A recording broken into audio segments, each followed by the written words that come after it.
주님 안에서 한 주간 평안하셨나요? 복음을 전하고 복음을 증거하는 오늘의 만나 정승일 권사입니다.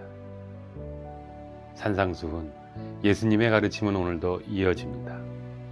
예수님은 우리가 서기관과 바리새인보다 더 의로운 사람들이 되어야 천국에 들어갈 수 있다고 말씀하십니다. 그렇다면 먼저 서기관과 바리새인에 대해 알아보아야 하겠습니다. 서기관, 성경 필사를 통해 율법을 잘 알게 되어 율법사가 된 이들을 가리킵니다. 이들은 바리새인과 더불어 당대에 율법을 가장 철저하게 준수하던 유대인이었습니다. 바리새인, 이들은 형식주의, 율법주의, 그리고 권위주의적인 특권의식에 빠져 예수님으로부터 책망을 받습니다. 오늘날에도 바리새인이라 함은 겉과 속이 다르게 외식하는 자, 형식적 경건주의자, 권위의식에 사로잡힌 자를 비꼬는 말로 쓰입니다. 바리새인들의 지도자 중에 한 사람이었던 니고데모. 당시에 그는 예수를 선대하며 관심이 있었지만 구체적으로 진리에 대해 열려있는 상태는 아니었습니다. 예수의 표적이 그분과 대화하는 계기가 되었지만 믿음에 이르도록 하지는 못했습니다. 그러나 후에 그는 예수를 변호하며 십자가에서 죽으신 그분을 위해 모략과 침향을 준비해 돌무덤에 장사를 지냅니다. 사도 바울 역시 회심 전에는 율법에 열심이었던 바리새인이었습니다. 그럼 율법은 무엇인가요? 하나님의 백성으로 하여금 세상에서 거룩히 구별하여 살도록 하기 위해 하나님께서 친히 세우신 법을 말합니다. 하나님의 율법의 기본 원칙은 무엇인가에 대하여 로마서 13장 10절은 이렇게 말씀합니다. 사랑은 이웃에게 악을 행치 아니하나니 그러므로 사랑은 율법의 완성이니라. 아멘.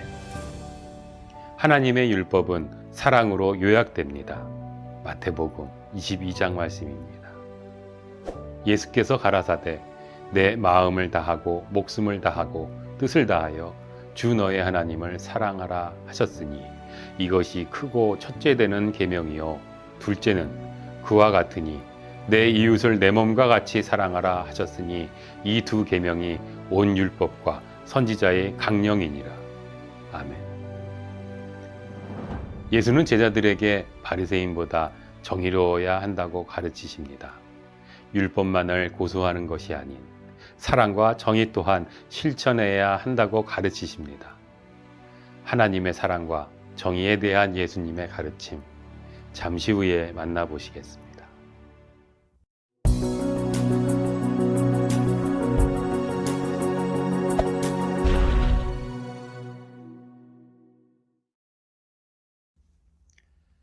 오늘 우리에게 주신 만나는 마태복음 5장 17절로 20절 말씀입니다. 내가 율법이나 선지자를 폐하러 온 줄로 생각하지 말라. 폐하러 온 것이 아니요 완전하게 하려 함이라. 진실로 너희에게 이르노니 천지가 없어지기 전에는 율법의 1.1획도 결코 없어지지 아니하고 다 이루리라. 그러므로 누구든지 이 계명 중에 지극히 작은 것 하나라도 버리고 또 그같이 사람을 가르치는 자는 천국에서 지극히 작다 일컬음을 받을 것이요 누구든지 이를 행하며 가르치는 자는 천국에서 크다 일컬음을 받으리라. 내가 너희에게 이르노니 너희 의의가 서기관과 바리새인보다 더 낫지 못하면 결코 천국에 들어가지 못하리라. 아멘. 율법을 성취하신 예수님 시작하겠습니다. 기원전 2세기경 율법을 철저하게 지키자며 종교개혁을 일으킨 사람들이 바로 바리새인들이었고 그들은 율법 전문가들이었습니다. 율법을 보존하는데, 해석하는데, 부족한 율법을 만들어내는데, 율법을 지키는 데 있어서 매우 엄격하게 나름대로 최선을 다한 사람들이었습니다. 그런데 오늘날 이들은 국어사전에 위선자라는 의미를 지닌 사람들이 되었습니다. 오늘 예수께서도 이렇게 말씀하십니다. 내가 너희에게 이르노니 너의 의가 서기관과 바리새인보다 더 낫지 못하면 결코 천국에 들어가지 못하리라. 아멘. 예수를 따르는 사람들은 바리새인들보다 더욱 의로운 사람들이 되어야 한다는 말씀입니다. 그렇다면 그 의미가 무엇일까요? 이 사람들보다 더 율법을 철저하게 지켜야 한다는 말씀일까요? 우선 예수께서는 신약과 구약의 관계에서 말씀을 시작하십니다. 내가 율법이나 선지자를 폐하러 온 줄로 생각하지 말라. 폐하러 온 것이 아니요 완전하게 하려 함이라. 아멘. 여기서 율법과 선지자는 구약 전체를 가리키는 관용적 표현입니다. 단어 의미로 보면 구약은 오래된 약속이고 신약은 새로운 약속입니다. 이 용어 때문에 이런 오해가 가능해집니다. 새로운 약속이 맺어졌으면 이전의 약속은 이제 용도 폐기된 것이 아닌가, 의미 없는 것이 아닌가. 따라서 구약은 이제 의미가 없거나 적어도 신약보다는 의미가 없는 책이다. 그런데 오늘 예수께서는 자신이 이 땅에 오신 것이 구약을 폐기하러 온 것이 아니라 완전하게 이루고 성취하려 왔다고 말씀하십니다. 오늘날 성경 66권 가운데 39권이 구약, 신약은 27권입니다. 이상하지 않으십니까? 예수가 어떤 분이며 어떤 가르침을 주셨고 어떤 일을 행하셨는가가 우리 구원의 핵심인데 왜 하나님은 신약보다 더 많은 분량의 구약을 우리에게 주셨을까요? 그 이유가 여기서 드러납니다. 하나님께서는 이미 우리 구원의 충분한 말씀을 구약을 통해 우리에게 주셨다는 것입니다. 그런데 문제가 생깁니다. 사람들이 구약의 가르침을 제대로 따르지 못할 뿐 아니라 자꾸 왜곡시킵니다. 하나님은 이스라엘이 회복될 기회를 주셨습니다. 그들은 하나님의 회복 프로그램을 따르지 않았습니다. 그래서 완전한 회복, 완전한 구원이 일어나지 않는데 그들은 하나님께 책임이 있다고 생각합니다.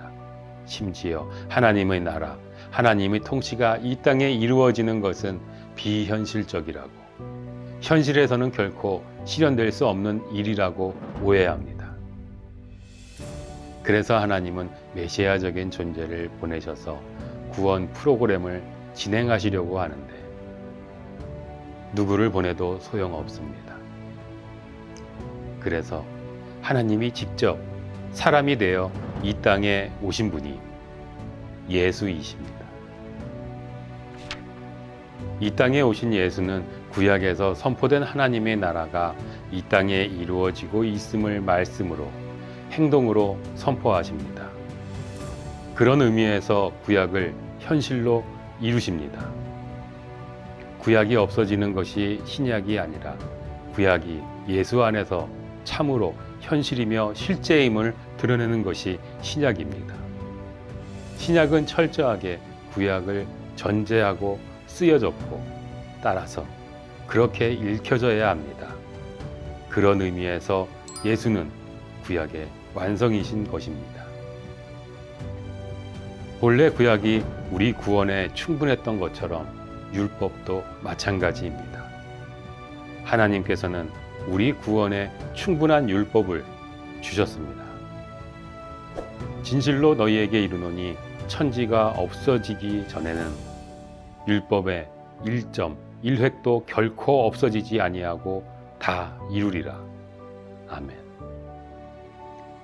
여기서 예수께서는 율법의 사소한 것이라도 무시하고 다른 사람에게 그렇게 가르치는 사람들은 하나님 나라에서 인정받지 못할 것이고 반대로 아주 사소한 율법도 실천하고 다른 사람들에게도 그렇게 가르치는 사람들이 하나님 나라에서 인정을 받을 거라고 말씀하십니다. 바리새인들은 이 부분에서는 옳았습니다. 그들은 율법을 철저하게 지켰습니다. 그렇다면 무엇이 문제였을까요? 누가복음 11장에서 예수는 바리새인들의 문제를 이렇게 비판하십니다. 화 있을진저 너희 바리새인이여, 너희가 박하와 운양과 모든 채소의 11조는 드리되 공의와 하나님께 대한 사랑은 버리는도다. 그러나 이것도 행하고 저것도 버리지 말아야 할지니라. 아멘. 그들은 종교적인 규칙을 열심히 지켰습니다.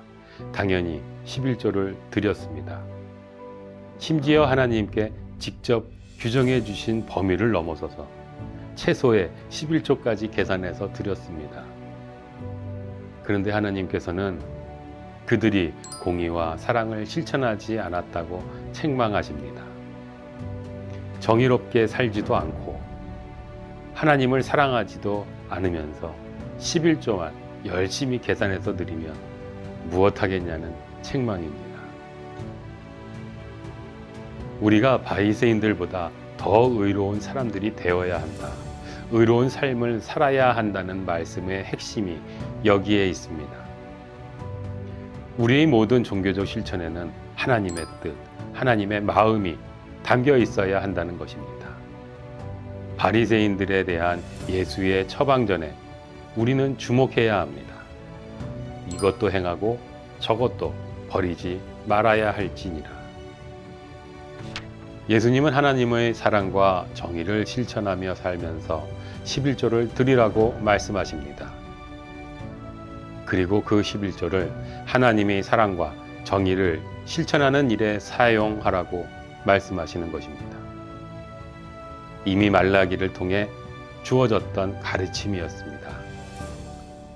그런데 당시 종교 지도자들은 그 법 정신을 이해하지 못했거나 알면서도 외면했기 때문에 열심히 11조를 하면서 열심히 하나님의 뜻을 벗어난 것입니다.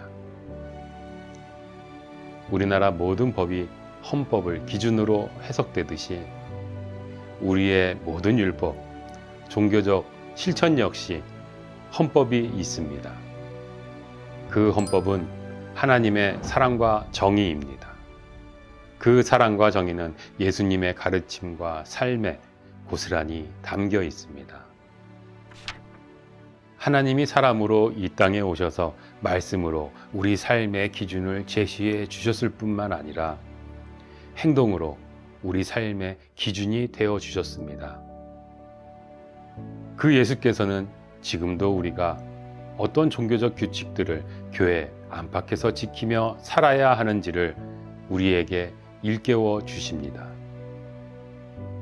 우리는 말씀과 기도를 통해 끊임없이 힘써 예수를 알아가고 예수를 따라 살아야 합니다. 거기에 우리 살 길이 있기 때문입니다. 예수 스스로 우리에게 일깨워 주셨습니다.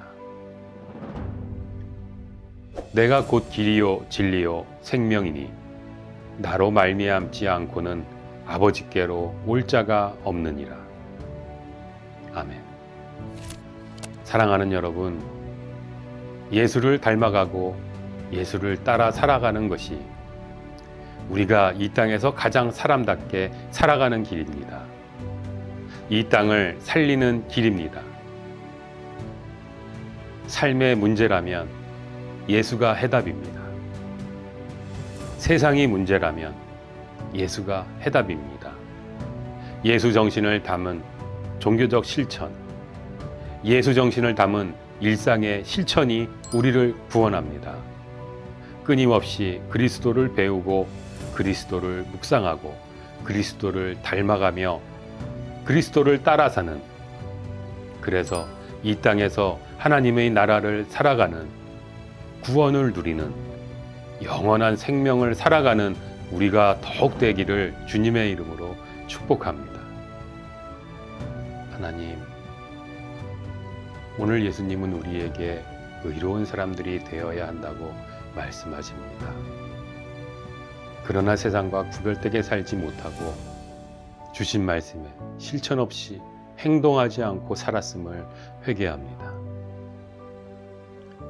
하나님의 마음과 뜻을 헤아리고 실행하는 우리가 되게 하셔서 하나님의 사랑과 정의를 선포하며 그 가르침에 순종함으로 의로운 삶을 살아갈 수 있도록 인도하여 주옵소서. 예수를 닮아가고 예수 따라 사는 삶을 통해 세상을 살리고 세상을 바꾸는 하나님의 자녀로 천국 백성으로 살아가는 우리 모두가 되게 하여 주옵소서. 예수님의 이름으로 기도합니다. 아멘. 감사합니다.